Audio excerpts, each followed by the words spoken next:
Hey everybody, how's it going? Aaron Rift here from NoDQ.com to give you my thoughts on the WWE B-PPV events. This time it will be from No Way Out 2006 through New Year's Revolution 2007. Let's start off, of course, with No Way Out. This was the final WWE pay-per-view before WrestleMania 22 in Chicago.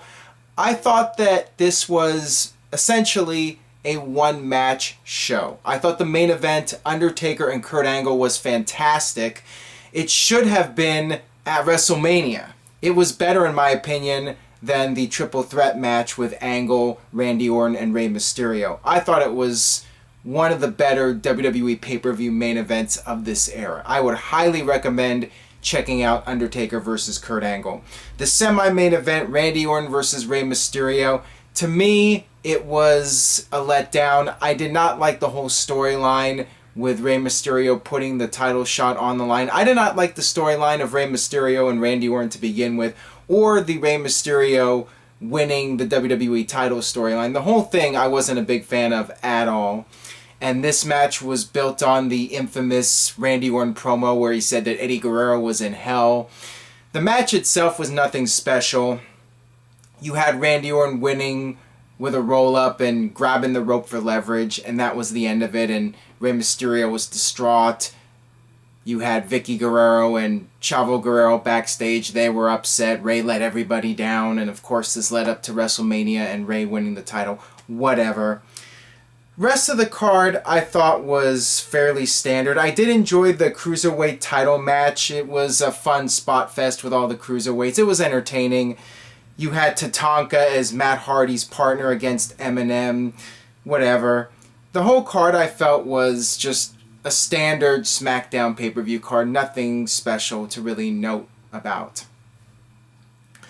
Next up we have Backlash, which was the pay-per-view after WrestleMania, the Raw exclusive pay-per-view. I thought that this was a pretty good show. I thought the main event was really strong. John Cena defending against Edge and Triple H. The crowds were definitely very split for John Cena at this point. John Cena retains the title in the triple threat, and then afterwards Triple H lays at everybody with the sledgehammer. This was the beginning of Triple H's face turn. I enjoyed this. I thought that this was a good triple threat match main event. You had the no holds barred match, Vince McMahon and Shane McMahon against Shawn Michaels and God. This was the whole Vince McMahon versus God storyline. Very controversial. Some people liked it, some people hated it. I was very indifferent to it. But I enjoyed the match. I enjoyed Vince introducing God at the start. And it was fun. It was a fun match to watch, basically a handicap match. And then you had the Spirit Squad interfering, and they did their move where all of them grabbed Shawn Michaels and throw him up in the air. That was a crazy spot. They did it, and Shawn went through the table. Nice finish to the match, and then you had Jim Ross all pissed off saying, well, that's bullshit. But they censored that on the WWE Network. This was really entertaining stuff. I enjoyed it. Once again, the main event matches carried the show. Everything else was forgettable. I mean, you had Kane in the Big Show having a no contest. The less said about that, the better. I did enjoy RVD versus Shelton Benjamin for the IC Championship. That was a pretty good match. Umaga had just come in. He was starting to get his heel push, and he defeated Ric Flair. That was fine. And that was pretty much all the noteworthy stuff from this pay-per-view. Next, we have Judgment Day, the SmackDown-only pay-per-view, May 2006. I thought that this was a very weak show overall. In fact, the only match that I would recommend is Booker T versus Lashley, the King of the Ring finals, just because it was the birth of King Booker. And I thought that Booker T did a really outstanding job with the King gimmick. I thought he totally ran with the ball. As far as being the King of the Ring winner goes. I thought that Booker T was awesome. I really enjoyed everything he did with the King gimmick. Everything else on this show wasn't so great. Rey Mysterio versus JBL. Wasn't a big fan of Rey Mysterio winning the WWE title, and wasn't a fan, the World Heavyweight title. Wasn't a fan of Rey Mysterio as the champion. He was one of the most poorly booked champions. The build-up to this match was Rey losing to one opponent after another, and then he faces JBL for the title and manages to squeak by with a victory. To me, it was just very poorly done, and I really had no emotional investment in this storyline with JBL. Excuse me. You had Mark Henry versus Kurt Angle, which was lame, just ended in a count out. Once again, back in the day, you had people paying $45, $50 for the pay-per-view, and you're getting count out finishes. Very lame stuff. And not much else really to note about. I did think that Kendrick and London beating Eminem for the tag titles was a good match. And that's really the only other thing I wanted to mention about the pay-per-view. It's fairly skippable. Next up we have Vengeance, which I thought was another decent pay-per-view, but nothing special. You had the show peak early, I thought. The opening match was Randy Orton versus Kurt Angle, which was a good match, but I don't feel it was as good as their one-night stand match. It was still better than most of the stuff on this show, at least. Ric Flair versus Mick Foley, best out of 3 falls. The storyline in this match was Mick Foley wanted to beat Ric Flair in a strict wrestling match. He wanted to prove that he could out-wrestle Ric Flair. Of course, in the storyline, that was not the case, and Mick Foley had to get himself disqualified, and he beat the hell out of Flair after the match and made Flair a bloody mess, and this would lead up to their SummerSlam match, which was a lot better than this. This was really disappointing. I mean, Mick Foley was going out there being the heel. It was in North Carolina and Charlotte, Ric Flair's hometown, so Mick Foley was just going out there and being a heel. I mean, it was alright, but I felt it could have been a lot better. RVD beating Edge for the WWE title was a good match, but nothing special. I did enjoy the IC title match, Johnny Nitro versus Shelton Benjamin and Carlito, triple threat. I actually thought this was a pretty darn good triple threat match. You had Kane versus the old Attitude Era Kane, and the less said about this, the better. It was horrible, and the storyline went nowhere. I think the next night Kane just beat him up, and that was the end of it. The new Kane beat up the old Kane, the Kane imposter, whatever you want to call him. You had John Cena versus Sabu in a lumberjack match. I actually thought that this was pretty entertaining. You had John Cena go into the extreme with Sabu. I thought that this was good stuff. I enjoyed it. I thought John Cena had a good hardcore style match here with Sabu, who was doing all of his usual crazy antics. The main event, DX versus the Spirit Squad, this would have been a fine Raw main event. I think the only novelty of this match was the fact that it was DX's big comeback, but it really wasn't anything special. It was essentially a Raw main event. Maybe you could have made it a Saturday night's main event quality match, but as far as being the main event of a pay-per-view you're spending $45, $50 on, there wasn't much to it. I mean, it was a pretty flat ending to this pay-per-view. So, overall I thought Vengeance was decent, but once again, nothing too special. Great American Bash, or as I like to call this one, the Great American Elevated Liver Enzymes. It's funny because WWE had a track record of one poor Great American Bash pay-per-view after another from year to year. It's almost like it was an honor to WCW. It was an homage to WCW to have these terrible Great American Bash pay-per-views, just like WCW had some of the bad ones back in the late 90s and 2000 and then that kind of stuff. I felt that this pay-per-view, part of the blame could be that WWE had several other outside factors that they had no control over. Bobby Lashley was scheduled to face Finlay, and he had the elevated liver enzymes, so he was pulled from the card and replaced by William Regal. And the crowd was not happy about this. This was not what they paid for. It wasn't the best substitute, let's just put it that way. Some pure wrestling fans love the idea of William Regal versus Finlay, and they would rather see that over Finlay versus Bobby Lashley, but your casual WWE fans were not happy, and they chanted boring for this match, and there was really nothing to it.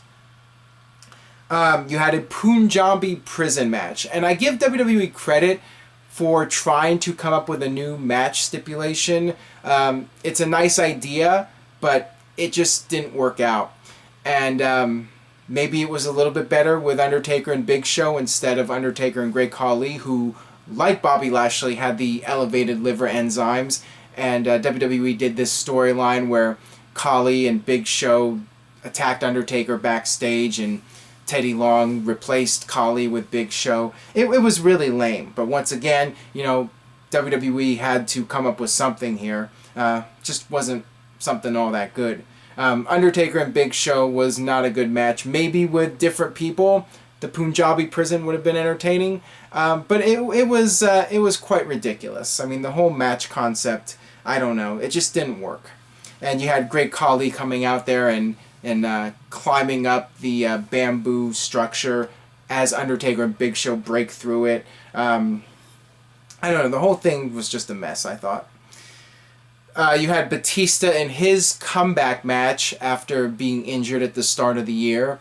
And he was up against Mr. Kennedy. And Batista lost his cool and got disqualified. So once again, you have a DQ finish on a pay-per-view that you're spending $45, $50, whatever it was at the time. So I was never a fan of these DQ finishes on pay-per-view. The main event, King Booker beating Rey Mysterio. Thankfully, the Rey Mysterio title reign ended, and I enjoyed Booker T as the world champion. I thought that this was definitely the right decision, and this was easily the highlight of this pay-per-view, but that's not saying much. Alright, next up we have Unforgiven. After several months of subpar WWE pay-per-views, Unforgiven was perhaps the best WWE pay-per-view of 2006. This is one of my personal favorite pay-per-views in WWE history, period. I mean, the three top matches all delivered, and it was very entertaining from start to finish. The pay-per-view kicked off on a high note with Johnny Nitro versus Jeff Hardy, who had just made his return to WWE. You had the Hell in the Cell match with DX versus Vince McMahon, Shane McMahon, and The Big Show. And this match was just violent as hell. Very entertaining Hell in the Cell match considering the participants. It was just fun to watch. I mean, it was a bloodbath. I think everybody bladed in this match. I mean, it had a lot of blood, and it's funny how 2 years later WWE would completely ban blood, but at this point they were still doing it, and in a Hell in a Cell match, it definitely adds to the dramatic effect of the match. I liked how you had the spot where Vince wanted to have Shawn, I forgot if it was Shawn or Triple H, one of them kiss his ass, and the tables were turned, and DX knocks out the Big Show, and they pull down Big Show's trunks, and they have Vince kiss the Big Show's ass, or they stuff Vince's face in Big Show's ass, the stink face. That was a great moment. And then Shawn Michaels super kicks Vince, and then Vince is down on his knees, and Triple H grabs the sledgehammer, and he just literally breaks the sledgehammer over Vince's back, and the crowd goes, holy shit. I mean, this was a perfect finish. I thought it was great. I really enjoyed this match, and DX finally got the big victory and ended the feud with the McMahons once and for all. This was really well done. And then you had Trish Stratus versus Lita. This was Trish Stratus's retirement match. This pay-per-view was in Toronto, so everybody was behind Trish, and you had a nice feel-good moment here with Trish in her final match, beating Lita and retiring as the Divas champion. I thought that this was really well done. Or excuse me, the women's champion. And then you had the main event, the TLC match, Edge versus John Cena. Interesting how the previous month at SummerSlam, it was in Boston, John Cena's home state, and you had Edge winning. And here in Toronto, you had Edge losing. But it's just the way the timing went. I felt that this match went about as well as you could possibly ask. I mean, it was an awesome TLC match. Maybe the best one-on-one TLC match in WWE history. Both guys took a lot of crazy bumps. You had Lita getting involved. You had both of them going through tables. I thought that this was awesome. I mean, really one of the best matches John Cena's had in his entire career. And then, of course, the big finish with both of them climbing up the ladder, and then John Cena giving the AA, back then it was the FU, off the ladder, and Edge went all the way through the table down below.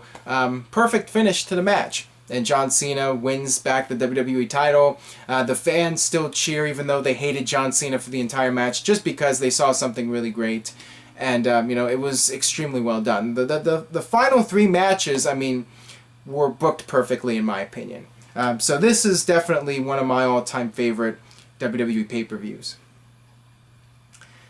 Alright, this next pay-per-view is No Mercy. SmackDown exclusive, October 2006. In my opinion, another average show at best. I did enjoy the Fatal 4-Way, Booker T versus Finlay versus Lashley versus Batista in the main event, but it was your typical match where the heel... it was very similar to 2 years earlier when JBL was in the Fatal 4-Way match, and the storyline was that the odds were stacked against the heel champion. It was basically the same thing here. So it wasn't anything all that original. Chris Benoit and William Regal had a good match. Mr. Kennedy versus The Undertaker. Yet another DQ on pay-per-view. Wasn't a fan of this. Rey Mysterio, Chavo Guerrero, Falls Count Anywhere. I thought was decent, but nothing special. Matt Hardy and Gregory Helms to kick off the pay-per-view was good. An interesting match on this card was London and Kendrick against Idol Stevens and Casey James. And Idol Stevens, you watch back on this, you might recognize him as the man that would eventually go on to become Damian Sandow. So it's interesting to see him very early in his WWE career. And of course, MVP in his first pay-per-view match, a squash match on pay-per-view against Marty Garner. Fairly average pay-per-view at best. I wouldn't say it was good. I wouldn't say it was terrible. Just, very average. Next up, we have the Cyber Sunday pay-per-view. After 2 years of being called Taboo Tuesday, WWE dropped the idea of doing the Tuesday pay-per-view and just made it a Sunday pay-per-view. I thought that this was a decent show. I liked the main event concept of having the 3 champions in a triple threat match, the 3 world champions fighting it out to see who is the champion of champions, and the fans get to vote which title would be on the line. And of course it was Booker T that was voted to defend his title, and he managed to survive and retain the title. So this was good stuff, and more bragging rights for Booker T, so I liked it. You had Ric Flair and Roddy Piper winning the tag team titles. Roddy Piper was not in the best of shape in this match, so it was a nice moment to see them win the tag team titles, but I don't think Roddy was expecting to be voted into this match, because I think he would have gotten himself in better shape. But it was a nice moment for the 2 legends to be victorious here and have their moment.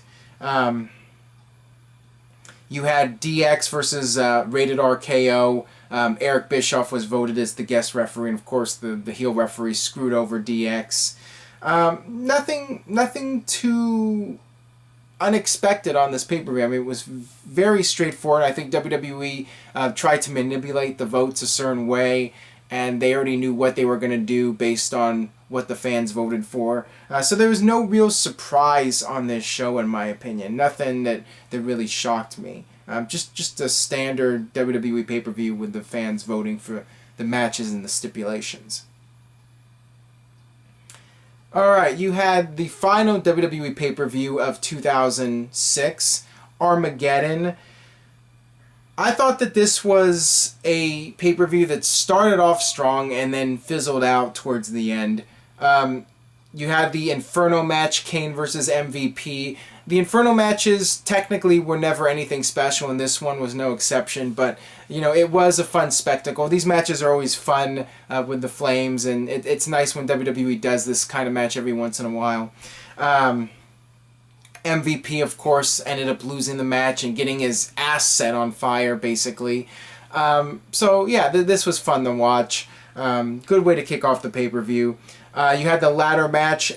This was one of the few times where WWE changed the match and it was better than what it would have been. It was supposed to just be London and Kendrick against William Regal and Dave Taylor, and Teddy Long turned it into a fatal four-way ladder match. The Hardy Boys and Eminem were added to the match, and this was really good stuff. This match is famous for the ladder spot where Joey Mercury broke his nose and he was gushing blood and had to be taken to the hospital during the match.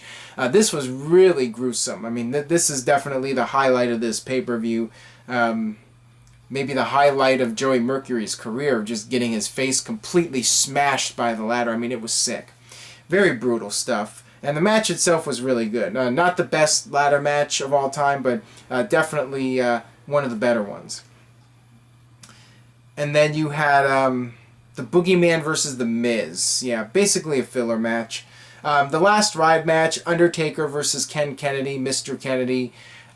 This was pretty good, but once again, nothing too special. It was fairly entertaining, but I wouldn't say it was an all-time classic or anything like that. And the main event was really flat. Basically, it was the WWE Champion John Cena and the World Champion Batista teaming up together. That was the draw. Them against King Booker and Finlay. Basically a Raw TV main event or a SmackDown TV main event. Didn't feel like a pay-per-view quality match. So I would recommend checking out the first two matches, the Inferno match and the ladder match, and really that's about it. Oh, I did want to add that you had a Cruiserweight title match with Gregory Helms against Jimmy Wang Yang. And I thought it was funny because the crowd just started chanting boring during this match. And JBL was actually awesome here. He started ripping into the fans for chanting boring, saying that they were bloodthirsty and they just wanted to see people getting set on fire. So I thought that was entertaining. But, I mean, that was more entertaining than the match itself. All right, last pay-per-view I'll talk about here, New Year's Revolution. This, in my opinion, was another run-of-the-mill show. Nothing too special. The most noteworthy thing on this pay-per-view was the tag match for the tag titles. Rated RKO defending against DX. And in this match, Triple H tore his quad again for the second time, doing a spine buster. I believe it was to Edge. Might have been Orton. But after this happened, the match just completely fell apart. They were trying to figure out what to do. Randy Orton hit an RKO on Triple H, which looked terrible. And Triple H hit a pedigree, which also looked terrible. Shawn Michaels was busting his ass, though, trying to save this thing. He did this crazy dive to Randy Orton, and then Shawn Michaels was just really intense. He grabbed the steel chair, was hitting Edge and Orton with it. Triple H was trying to get involved too as much as he could. Shawn Michaels set up Randy Orton on the announce table and did this dive from the top rope with extreme passion. I mean, he was really trying to save this. So Shawn Michaels really deserves a lot of credit here. And Triple H too for finishing the match to the best of his ability. And it ended up in just a no contest. And then you had John Cena versus Umaga. Umaga's undefeated streak ending here at the hands of John Cena. And this would set up the Royal Rumble match, which was more memorable than this. But it was what it was. I'm not a big fan of when a pay-per-view finish is done just to set up a rematch in another pay-per-view. And that's basically what Cena and Umaga was. You had Kenny Dykstra beating Ric Flair. And we saw how far Kenny Dykstra went after beating Ric Flair, so there you go. And you had a tag team turmoil match. I was never a fan of the tag team turmoil matches. They always came off to me like filler, like they were done just to fill up time on the pay-per-view and nothing more. Jeff Hardy defending the IC title against Johnny Nitro, steel cage match. That was a fun match to kick off the pay-per-view. And everything else was just standard WWE pay-per-view material. So that'll wrap it up for my thoughts on the WWE B pay-per-views. Most of them I felt were fairly forgettable, but Unforgiven is definitely one worth checking out. Leave a comment on the YouTube channel. Let me know what you thought about these pay-per-views, your favorite matches, your favorite moments, the worst matches. Leave your comments. Stay tuned to NoDQ.com for the very latest in the world of wrestling. Thank you guys very much for watching.